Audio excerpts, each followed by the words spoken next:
All right, we're going to install a few new parts on this old National A5.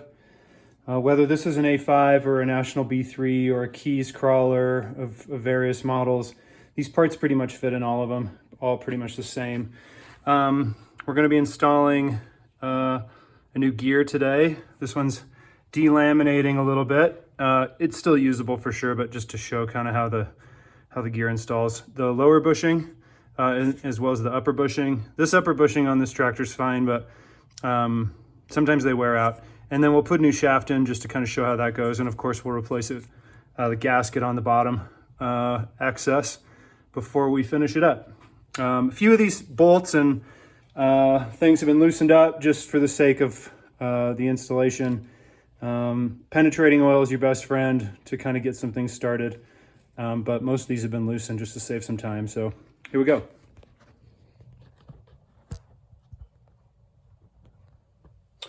Okay, so first is just taking off the access plate on the bottom. I've loosened these already. 3/8 on these. The sealing gasket was totally destroyed, so I already kind of scraped it off.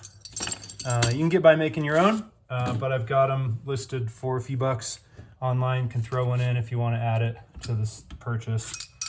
Okay, so the next part's kind of getting rid of these two outside parts to get access to the gear. If you weren't replacing the gear, you really don't need to mess with that at all.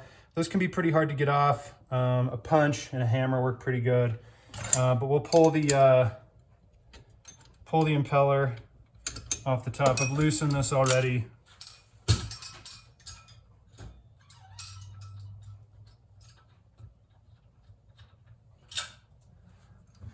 Just to make it accessible. There is a retaining screw on the right side of the body. On most of these, I found a couple B3s without them. And want to make sure you take that out. A lot of guys try and remove the shaft without removing that, or that lower bushing, and it retains that lower bushing. So you're really going to want to make sure you pull that first. There is a set screw, retaining screw on the back of the worm gear that holds the worm gear to the shaft. Once that's been removed, again, I've loosened this up a little bit, but sometimes you got to really use penetrating oil or get those to sort of unseize from one another. At that point, the shaft should pull out. There's a few things that you'll find in there on these old ones, probably a broken cork gasket, and then kind of a ring, nylon ring that sort of serves as a bearing. Sometimes these are broken, sometimes they're not. You know, the shaft is totally reusable. Just like to make sure that that's nice and straight. You can see that retaining hole threaded, and then your threads are good. Other than that, you know, you get some wear on the two different bushing surfaces, but you reuse quite a few. Okay, so now we've got to remove the lower bushing and the upper bushing from the body. Here's that worm gear piece. Again, just mounts, so you're seeing how it works, to that pin there. A lot of different things can work to get out bushings. I just oftentimes use some old sockets and remove them that way. Again, here's where you go wrong. If you've not removed that retaining screw, you'll just shear it right off, and then you'll have to figure out how you're gonna replace it.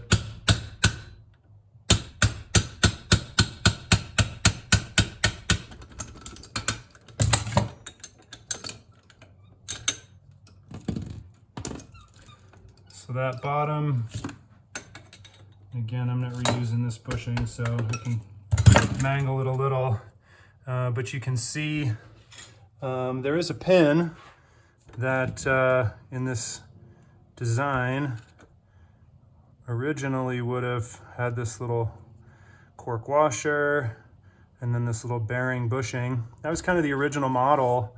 The one I designed has an O-ring on the inside and the outside.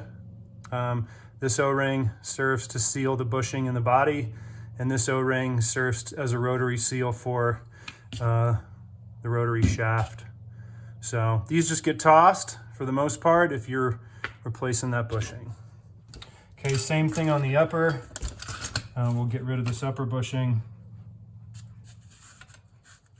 Again, a lot of different ways to do it, and certainly just one way.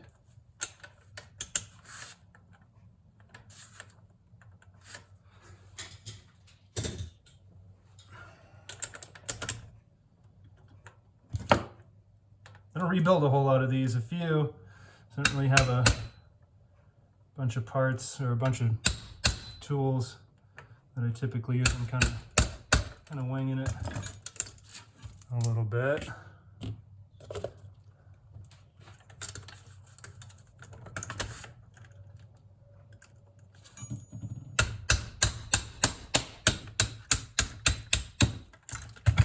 Okay, so that upper bushing pops out. And again, for the most part, I just clean these up. The wear isn't that significant. Plus, it seals nothing.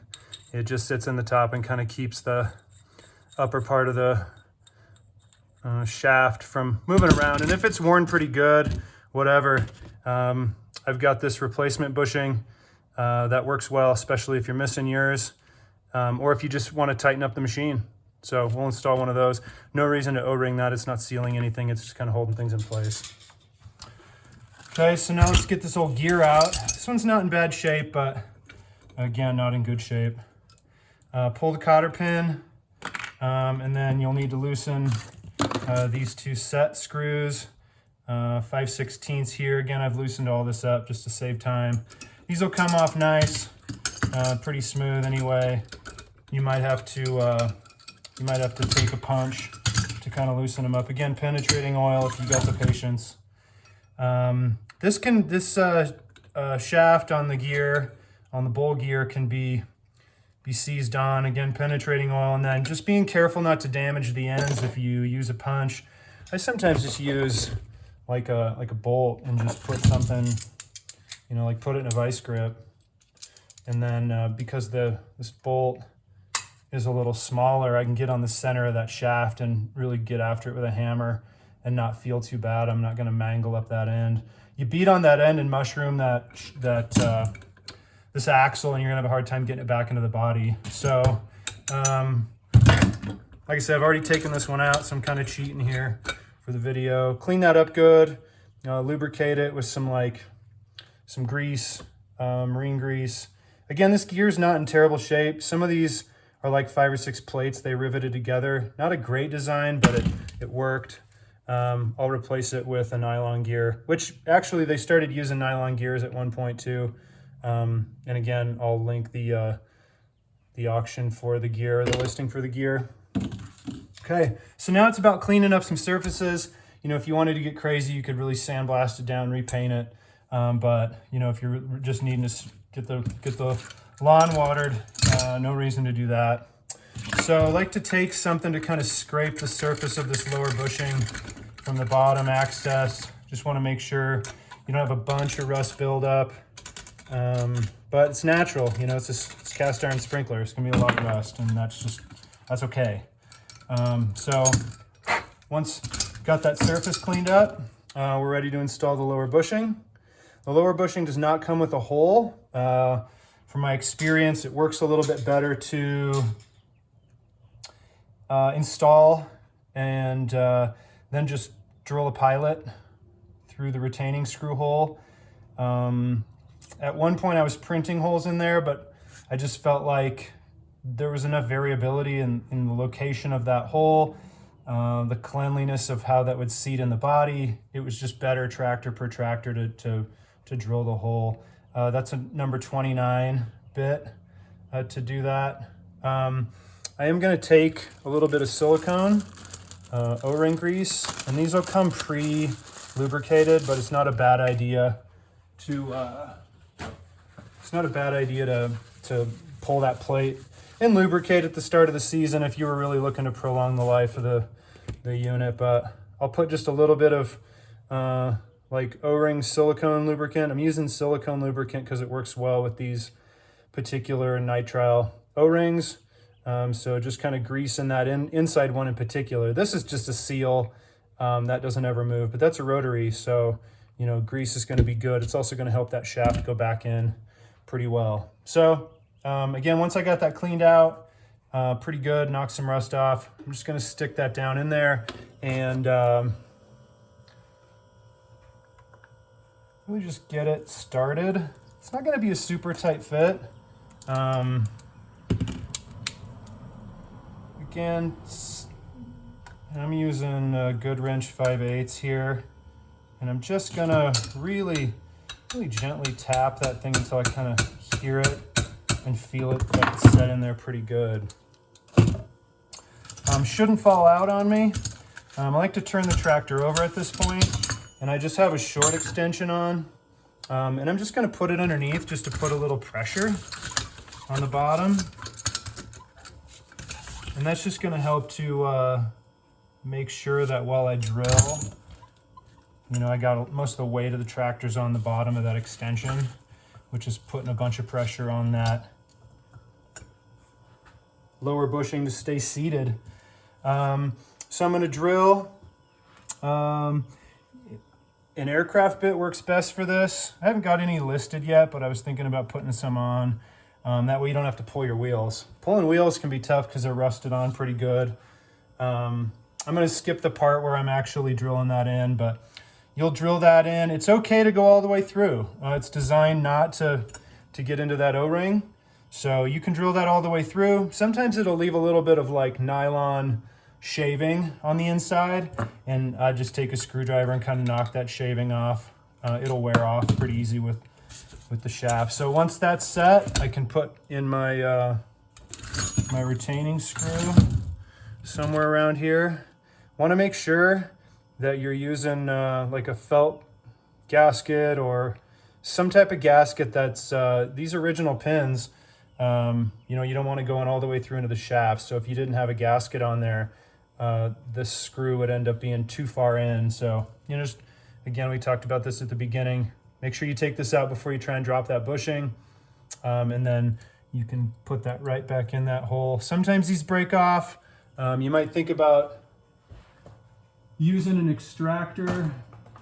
You know, drill a little hole and you can extract that sheared off pin. So, okay, so lower bushing's in, greased up, sealed up, got my retaining screw in there pretty good here. And so now it's just about putting a few other pieces in. We've got an upper shaft. If this is super clean, like, you know, you sandblast it or use a die grinder to really clean it up, that's gonna slide in really nice. Almost too nice, like a little too loose. I tried to spec this out for repair work, but if you clean this body up to brand new, I'd probably take just a little bit of like silicone sealant and just put a little silicone on there, and that'll just hold it in place. This one's pretty loose. I would probably put a little bit of silicone on there. I'm not going to do it here for the demonstration, but that'll end up pushing in flat.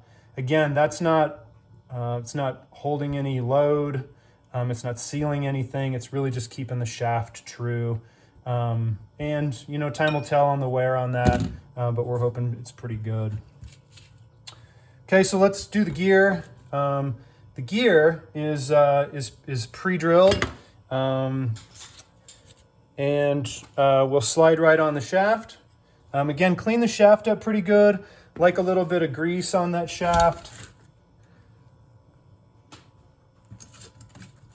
Seem to have hit it for myself. Here it is. A little bit of grease on that shaft's not a bad idea, especially, you know, in the two spots that it's going to kind of go in the tractor body. I'm going to skip that part for the demonstration here today. You just want to make sure this hole's offset. It's not in the middle.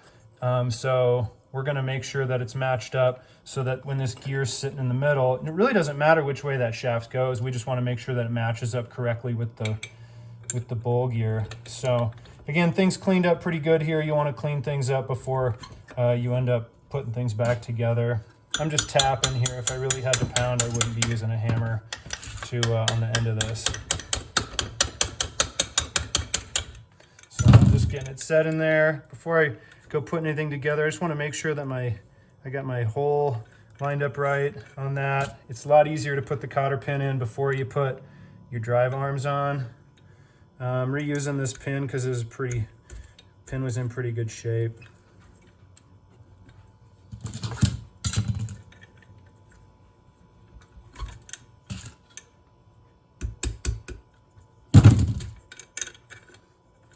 Again, to each their own on how they want to do this, but you know, I'm just going to do a quick bend over here.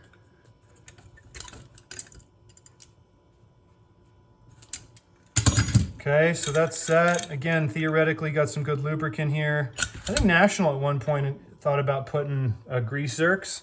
There's a couple different spots where it looks like that was part of what they were thinking, and then maybe never did that. But looks like there's some oil access ports there. There's one on the rear axle as well. Okay, so that's set. Probably just as easy to put our arms back on. Just want to make sure you're lining up the flat part of the shaft with the set screw. Can kind of hand tighten at first and come back.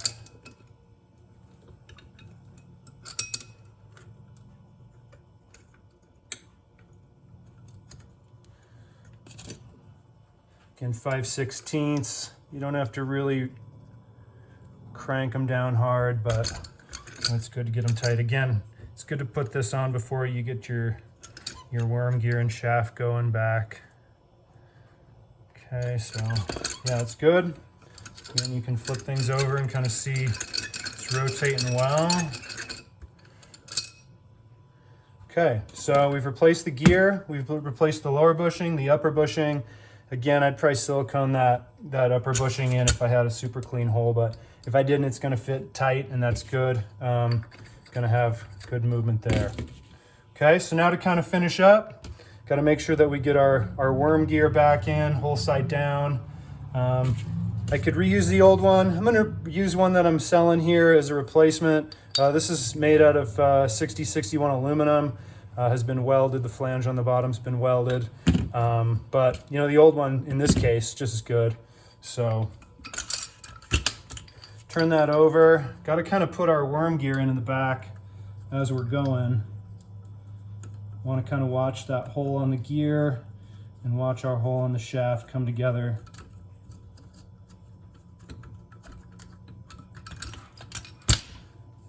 Can be a little bit of a trick to line that stainless screw back up. Again, you can probably find that screw pretty easy at your hardware store. If you don't have one, you can hit me up and I can tell you where to find them or what size they might be. So just going to put that back in. Again, these shafts that I got are pre-drilled and tapped, and it can be a little tricky to get back in, but once that's in, this shaft is going to be in good shape. It's not going anywhere. So yeah, pretty much it. Flipping over here just to finish up. Again, cork gasket I've got available. It's a separate auction, but if you wanted to buy it, I'd reimburse the freight and just toss one in with any other parts that you bought. They're going to go between. There's one of these that's got a little bit of like a spring action look to it, and then the other's totally flat. So totally flat one goes in first, and then you're going to have washer, flat spacer, which I'm not really sure their reasoning there, and then you got what looks like a little bit of a spring bottom one in the 4 bolts that were used. So that goes back together pretty easily, and then you're all set there. And then just going back to arms, 5/8. I did not, unlike the original here, which had like a slot, you know, I usually just take like a piece of paper towel and just go around and then just get a vice grip on it, and can can usually hold it that way. Don't need to go super tight here because the action of the sprinkler kind of works to keep that set. So that's the installation of the gear, upper bushing, lower bushing, and the new gasket. So again, you'll see in the description below some links to those eBay items. Feel free to contact me if you need any advice or assistance on making something work, but we really feel like these old tractors are valuable and useful, and with a little bit of reconditioning and some replacement wear parts, you know, these tractors can run for decades. So pretty much everything else on this tractor is indestructible. If you are going to pull one of these tractors apart, not a bad idea to shim these drive arms. Sometimes they can wear themselves inside, but shim those drive arms on this rear axle. Plenty of grease here, but a good penetrating oil to get these wheels off, and that's going to be rusted in there pretty good. So a person who's going to take time to rebuild one, it's wise to rebuild that rear axle too. But a lot of that's just using a hammer and a punch, penetrating oil and getting it into pieces. Clean it up, lubricate, put back together. Taking pictures before you start pulling things apart is always a wise move to remember how it went back together. So I guess that's it. Take care.